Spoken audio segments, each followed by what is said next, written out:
Super, super child, super child, super average child. For to top it! Oh! Doncaster Rovers have done it!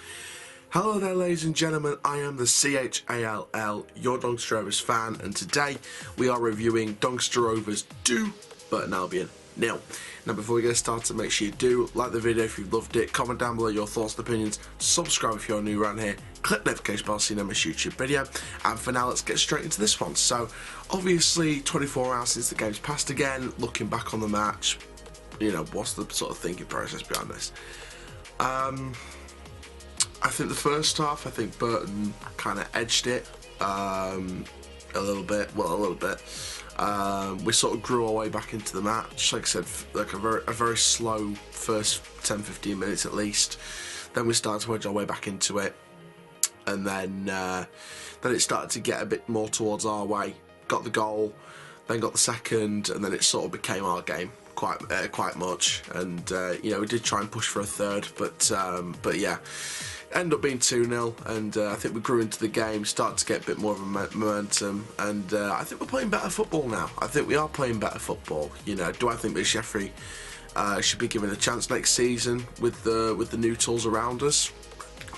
You know, he's going to be here next season anyway, but you know, I've stuck with my belief that you know, was he my first choice of manager? Not really, but I'd like to see him given a chance, especially with the new tools that he's got to work behind him. Because there is, I'm sure people are aware, there's going to be some new tools to work with. Coppinger's going to be overseeing the football side of things. You know, Coppinger's going to be the one to provide him what he needs. Obviously, Graham Younger, is he going to still be there next season? We don't know. You know, I'd expect Graham Younger to be there next season, to still be the talent identification head, unless something's happening behind the scenes that we don't know about. In terms of scouting players, I'm sure Graham will do that, James will do that, Gary might, you know, have a hand in that. Mind you, the manager's going to have less of a hand with the head of football operations now. He's going to be focused on managing the team and nothing else, so maybe it is, you know, changing behind the scenes, but we'll never know, do we? Like I said, it's going to be interesting to see, but I think with the new things that's going to be going on around him, I think McSheffrey will be given time. I think he will definitely be given time, and you know, one of those things, isn't it? It's one of those things where you just got to see what happens. Now, in terms of individual performances, I think Mitchell had a good game, really good game. You know, made the stops when he needed to. His distribution sometimes, though, it still needs a lot of improvement. And I spoke to Stephen Andes face to face about it. You know, Jonathan Mitchell does need improvement on distribution. Other than that, his shot stopping is incredible. And, you know, I can absolutely say he's my underrated signing of the season. I got him wrong when we signed him. You know, couldn't get into Hartlepool's team. I was thinking, ooh, is this a good signing? Let's wait on it and see what happens. He's absolutely proved me wrong. He's proved a lot of people wrong. I think this could be the club for Jonathan Mitchell. I think somehow, some way, it's clicked for Jonathan. So I really hope we can build on that next season. Again, going into that defence, obviously Noyle, Olowu, obviously Williams, and Ben Jackson. I think that back four again, just you know, solid. Did quite well. Jackson was given man of the match on the timeline announcement by Rovers. Obviously, we had our own man of the match, the fans, but yeah, Jackson was given it over the tannoy. I think Jackson had a good performance. Wasn't the overall man of the match for me, and it goes to someone else, which I'll tell you about in a moment. But overall, yeah, I think that he had a very good showing. In the midfield, Bostock, Smith, Clayton. Clayton was astounding. My man of the match by far. Bostock had a decent game.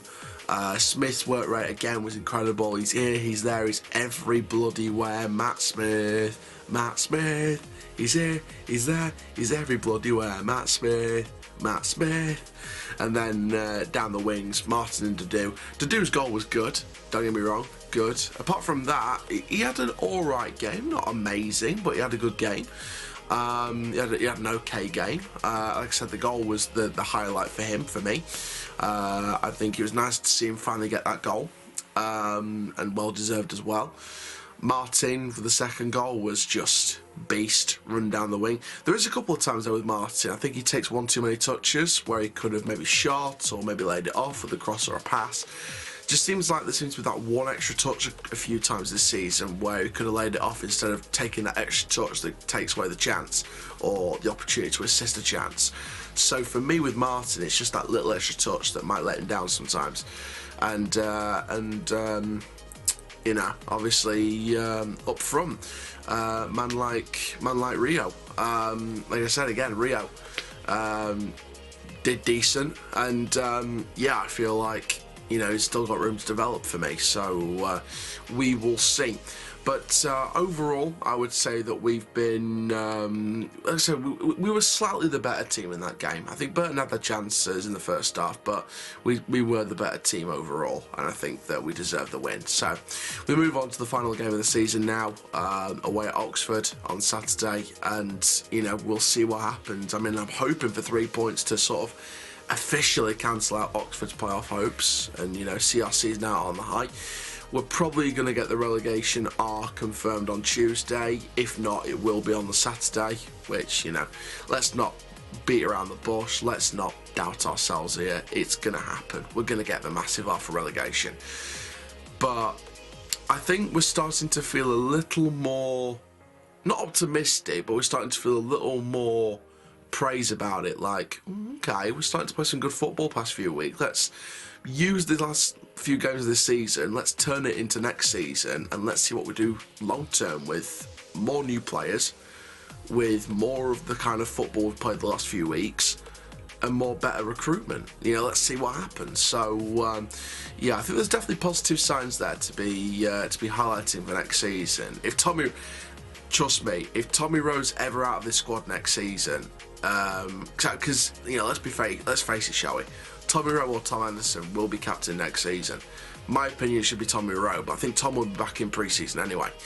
So for me, Tommy Rowe will be captain, but if there's ever a man to step up as captain when Tommy Rowe's not in the squad, it's Adam Flaming Clayton. That man has got so much good over the last few weeks. He's improved massively over the last 5 weeks, especially since his fitness has improved since he's come in January. Adam Clayton, for me, has definitely improved. So I reckon he's someone to watch out for as a leader. So, you know, all the best for him, and hopefully, fingers crossed, we'll get to see more of the best of him next season. So, and can you imagine it, by the way, if we get Bostock onto a new deal, Bostock, Clayton, Rowe, close back from injury, that's a decent midfield for League 2. That's a walking midfield for League 2. That walks the league in terms of midfielders on paper. So, you know, confidence is key, and we've got to keep that up going into next season. So, thank you very much, guys, for watching this video. Make sure you do like, comment, subscribe. Stay tuned for the final League 1 preview for at least 1 year. Of course, the final preview of the season on Friday. And for now, I am the CHALL, your Doncaster Rovers fan. Rovers till I die.